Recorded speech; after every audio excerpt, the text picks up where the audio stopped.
ఒక్కసారి క్రమం తప్పకుండా చేసి చూడండి. మీ ఆరోగ్యంలో, మీ ఆలోచనలో ఖచ్చితంగా మార్పు చూస్తారు. అందరికీ నమస్కారం అండి. Welcome back to my channel. సాధారణంగా మన జీవితంలో ఎన్నో మార్పులు కోరుకుంటూ ఉంటాం. ఆరోగ్యం బాగుండాలి, మనసు ప్రశాంతంగా ఉండాలి, ఆలోచనల్లో స్పష్టత ఉండాలి అని. కానీ ఇవన్నీ సాధించడానికి మన సనాతన ధర్మంలో ఒక అద్భుతమైన మార్గం ఉందంటే మీరు నమ్ముతారా? అదే ఏకాదశి వ్రతం. ఇది కేవలం పూజ మాత్రమే కాదండి. నా జీవితాన్ని, నా ఆలోచన విధానాన్ని పూర్తిగా మార్చేసిన ఒక గొప్ప అనుభవం.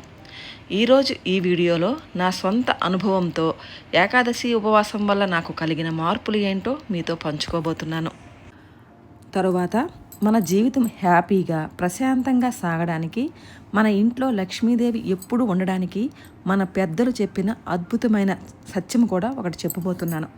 ఈరోజు వీడియోలో విష్ణుమూర్తి రూపం వెనుక ఉన్న ఆ సీక్రెట్ ఏంటో, అది మన డైలీ లైఫ్కి ఎలా ఉపయోగపడుతుందో చాలా సింపుల్గా తెలుసుకునే ప్రయత్నం కూడా చేద్దాం. నేనైతే ప్రతీ నెల వచ్చే 2 ఏకాదశులకు కూడా ఉపవాసం ఉంటాను. సంవత్సరంలో 24 ఏకాదశులు, అధిక మాసం వస్తే కనుక 26 ఏకాదశులు. ఈ సంవత్సరం అధిక మాసం వచ్చింది కదా, 26 ఏకాదశులు. తప్పకుండా ఏ ఫంక్షన్ ఉన్నా ఏమున్నా సరే ఉపవాసం అయితే విడిచిపెట్టను. అలాని ఫంక్షన్లకు వెళ్ళనని కాదు, వెళ్తాను, కలిసి వస్తాను, తినను అంతే. ఎందుకంటే ఈ ఏకాదశి వ్రతం చేసిన నుంచి నాలో కలిగిన ఆ మార్పు వలన నాకు అసలు ఏకాదశిని, ఆ వ్రతాన్ని విడిచిపెట్టాలని అనిపించదు. మొదట్లో నేను కూడా ఏకాదశి ఉపవాసం అనగానే రోజంతా తినకుండా ఎలా ఉండగలము, నీరసం వచ్చేస్తుందేమో అని అనుకునేదాన్ని. కానీ ఒకసారి గట్టిగా నిర్ణయం తీసుకొని నా వల్ల అయినంతగా నీళ్ళు, పండ్లు మాత్రమే తీసుకుంటూ కొంచెం లఘు ఉపవాసంతో స్టార్ట్ చేస్తాను అని అనుకొని స్టార్ట్ చేశాను. నా అనుభవంలో నేను గమనించిన మొదటి మార్పు ఏంటంటే జీర్ణక్రియ బాగుపడటం, ఇంకా బాడీ లైట్గా అనిపించడం. మన ఇంట్లో మిషన్లకే కాదు, మన శరీరానికి కూడా ఒకరోజు రెస్ట్ కావాలి కదా. అలా ఏకాదశి రోజు పొట్టకు ప్రశాంతత ఇవ్వడం వలన ఆ మరుసటి రోజు ఉదయానికి ఒంట్లో డల్నెస్ పోయి కొత్త ఎనర్జీ వచ్చింది. చురుగ్గా పనులు చేసుకోగలుగుతున్నాను. అంతేకాదండి, ఆరోగ్యంతో పాటు నాలో వచ్చిన అతిపెద్ద మార్పు మానసిక ప్రశాంతత. ఉపవాసం ఉన్న రోజు మన దృష్టి ఆహారం మీద కంటే ప్రశాంతత మీద, మంచి ఆలోచనల మీద ఎక్కువ ఉంటుంది. నేను ఏకాదశి రోజు అందుకే స్వామివారికి అభిషేకాలు, అలంకరణలు చేసుకొని మధ్యాహ్నం వరకు ఇంకా స్వామివారి సేవలోనే అలాగ నామస్మరణ చేసుకుంటూ మంచి ఆలోచనలతో ఉండిపోతానన్నమాట. ఒక రకంగా చెప్పుకోవాలంటే పూజ, ఎఫర్మేషన్ అండి. మంచి జరగాలి, నాకంతా, నా కుటుంబం బాగుండాలి, నా పిల్లలు బాగుండాలి, నా ఇల్లు బాగుండాలి, ఇలా కోరుకుంటాం కదా. ఆ టైంలో మంచి మనసుతో, ఇంకా ఎటువంటి ఏవి మన మనసులో ఉండవు, కేవలం పూజ చేస్తుంటాము, మంచి కోరుతుంటాం.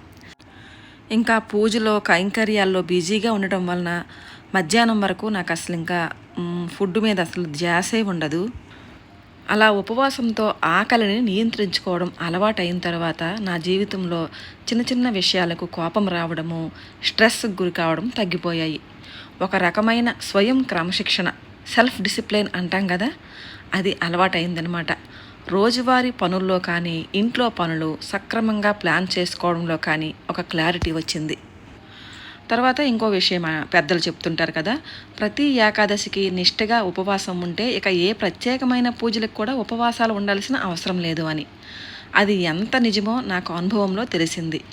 వ్రతాల్లోకెల్లా శ్రేష్టమైనది ఏకాదశి. ఆ రోజు చేసే విష్ణు ధ్యానం, ప్రశాంతమైన ఆలోచనలు మన ఇంట్లో ఉన్న నెగిటివ్ శక్తిని తరిమేసి ఒక ధనాత్మక వాతావరణాన్ని తీసుకొస్తాయి. అందుకే నేను పూజలు చేస్తాను, కానీ ఇంకా ప్రతి పూజకి ఉపవాసం ఉండను. ఓన్లీ ఏకాదశి రోజు మాత్రం నిష్ఠగా ఉపవాసం ఉంటాను. ఇంకా వేరే పూజ ఏదైనా చేయవలసి వస్తే ముందు త్వరగా పూజ చేసేసి తర్వాత ఆ రోజు సాత్వికమైన ఆహారం మాత్రం తీసుకుంటాను. ఫ్రెండ్స్, మీరు నిర్జల ఉపవాసం అంటే నీళ్లు తాగకుండా చేయాల్సిన అవసరం లేదు. మీ శరీర తత్వాన్ని బట్టి నీళ్ళు, పాలు లేదా పళ్ళు తీసుకుంటూ చాలా తేలిగ్గా మొదలు పెట్టండి. ఒకసారి క్రమం తప్పకుండా చేసి చూడండి. మీ ఆరోగ్యంలో, మీ ఆలోచనల్లో ఖచ్చితంగా మార్పు చూస్తారు. మరి మీలో ఎంతమంది ఏకాదశి ఉపవాసం ఉంటున్నారు లేదా ఉండాలనుకుంటున్నారు? కామెంట్స్లో నాకు తప్పకుండా చెప్పండి. ఇప్పుడైతే విష్ణుమూర్తి తొలి ఏకాదశి రోజు యోగ నిద్రలోకి వెళ్తారో అని చెప్తారు కదా. అసలు యోగ నిద్ర అంటే ఏంటో తెలుసుకుందాం. సాధారణంగా మనం నిద్రపోయాము అంటే పక్కన ఏం జరుగుతుందో కూడా మనకు తెలియదు. మన మనస్సు, శరీరము రెండూ కూడా అసలు స్పృహలోనే ఉండవు. దాంతో మనకు మన చుట్టూ ఏం జరుగుతుందో తెలియదు. కానీ యోగ నిద్ర అంటే అలా కాదు. యోగ నిద్రలో శరీరం సంపూర్ణ విశ్రాంతి తీసుకుంటుంది, కానీ మనస్సు మాత్రం మెలకువగానే ఉంటుంది. బయటకు విష్ణుమూర్తి పడుకున్నట్లు కనిపిస్తున్నా లోపల ఆయన విశ్వం మొత్తం చూస్తూ నడిపిస్తూనే ఉంటారు. ఇంకా వివరంగా చెప్పాలంటే, ఒక తల్లి గాఢ నిద్రలో ఉన్నప్పటికీ పక్కన ఉన్న చిన్న బిడ్డ మూలిగినా లేదా ఏడ్చినా వెంటనే లేచిపోతుంది కదా. బయట ఎంత పెద్ద శబ్దం వచ్చినా లేవన తల్లి బిడ్డ శబ్దానికి ఎందుకు లేస్తుందంటే, ఆమె శరీరం నిద్రపోతున్నా ఆమె మనస్సు బిడ్డ పట్ల నిరంతరం అప్రమత్తంగా ఉంటుంది. విష్ణుమూర్తి యోగ నిద్ర కూడా సరిగ్గా ఇలాంటిదే. ఆయన సృష్టి పట్ల అంతట ప్రేమ, అంతట అవేర్నెస్తో ఉంటారు, అంత జాగ్రత్తగా ఉంటారు. ఒక కారు డ్రైవింగ్ బాగా తెలిసిన వ్యక్తి ఆయన పక్కన ఉన్న వారితో మాట్లాడుతున్నా సరే, లేదా వేరే ఆలోచన ఆయన మైండ్లో తిరుగుతున్నా సరే, గేర్లు మార్చడం, బ్రేకులు వేయడం ఆటోమేటిక్గా జరుగుతూనే ఉంటాయి. అలాగే యోగ నిద్రలో కూడా శరీరం రిలాక్స్గా ఉన్నా లోపల ఉన్న ఆ చైతన్యం పని చేస్తూనే ఉంటుంది. మీకు అర్థమవుతుందని చెప్పేసి ఈ రెండు చిన్న చిన్న ఉదాహరణలు అయితే చెప్పానండి. ఆయన యోగ నిద్ర ఎక్కడ చేస్తారు? విష్ణుమూర్తి పాల సముద్రంలో పామునే ఒక పరుపులా చేసుకొని ఆ పరుపు మీద హాయిగా పడుకుంటారు. లక్ష్మీదేవి ఆయన కాళ్ళ దగ్గర కూర్చుంటారు. మనం ఎప్పటి నుంచో ఫోటోల్లో చూస్తూనే ఉన్నాం కదా ఈ ఫోటోని. కానీ ఎప్పుడైనా అనిపించిందా అసలు పాలు ఉండే సముద్రం ఏంటి, భయంకరమైన పాము మీద పడుకోవడం ఏంటి, లక్ష్మీదేవి ఆయన కాళ్ళ దగ్గర ఎందుకుంటుంది అని? ఆయన తలుచుకుంటే ఆ వైకుంఠంలోనే హాయిగా నిద్రపోవచ్చు కదా. యోగ నిద్ర వైకుంఠంలో యోగ నిద్ర చేస్తూనే మనల్ని చూడొచ్చు కదా అని అనుకోవచ్చు. ఇవి కేవలం కథలు మాత్రమే అనుకుంటే పొరపాటే అండి. మన జీవితం హ్యాపీగా ప్రశాంతంగా సాగడానికి, మన ఇంట్లో లక్ష్మీదేవి ఎప్పుడూ ఉండడానికి మన పెద్దలు చెప్పిన అద్భుతమైన జీవిత సత్యాలవి. పాల సముద్రం అంటే పాలు అనగానే మనకి ఏం గుర్తొస్తుంది? తెల్లగా స్వచ్ఛంగా ఉంటాయి కదా. ఒక చిన్న ఉదాహరణతో చెప్తాను చూడండి. ఒక గ్లాసుడు నీళ్ళలో మురికి నీరు ఉంటే అందులో ఏది వేసినా స్పష్టంగా కనిపించదు. అదే స్వచ్ఛమైన నీటిలో అయితే అడుగును పడిన చిన్న వస్తువు కూడా క్లియర్గా కనిపిస్తుంది.